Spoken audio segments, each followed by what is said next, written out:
Welcome Spring 21 ED608 classmates to my instructional procedures video.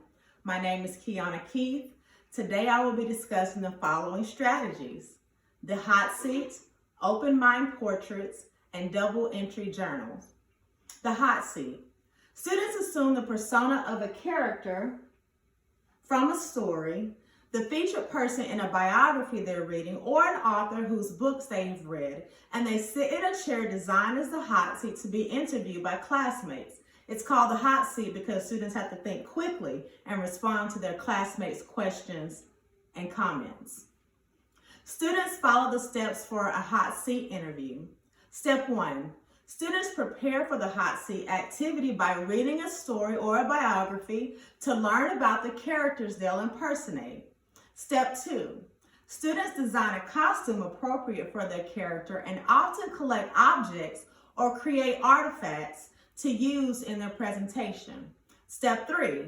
Students think about the most important things that they would like to share about the character and plan what they'll say at the beginning of the activity.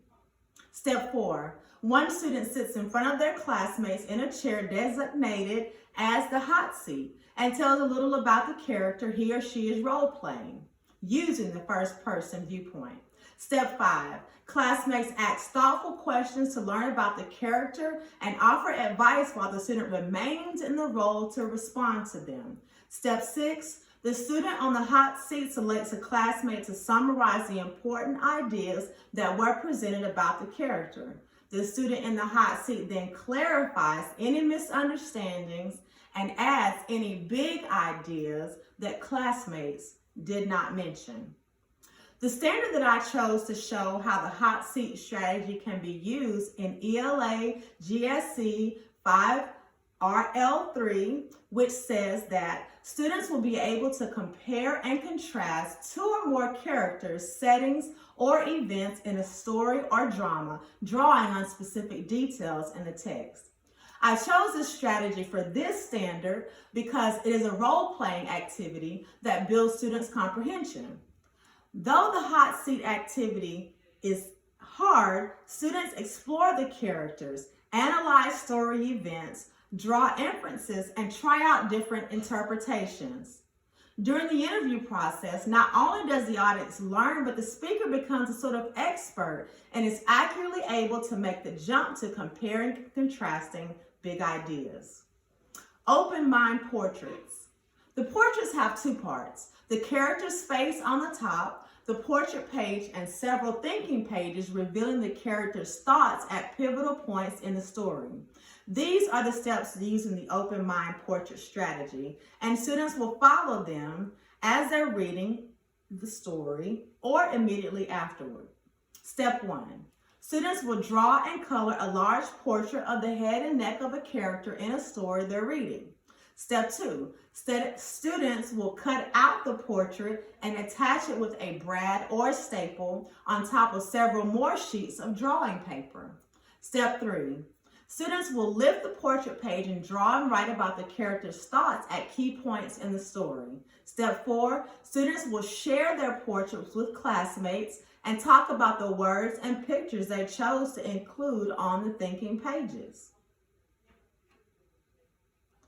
I chose this standard to represent the open mind portraits ELA GSC 5RL2, which says that students will be able to determine the theme of a story, drama, or poem from details in the text, including how characters in a story or drama respond to challenges or how the speaker in a poem reflects upon a topic. In other words, summarizing the text. I chose this strategy for this standard because it helps students think more deeply about characters. With this strategy, they're able to reflect on events in the story from the character's viewpoints and analyze the theme of the story.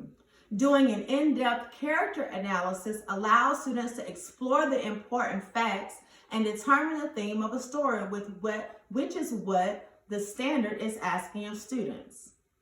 The double entry journal.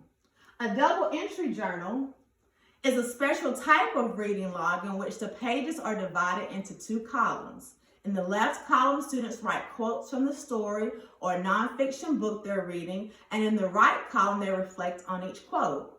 They may relate a quote to their own lives, react to it, write a question, or make some other connection.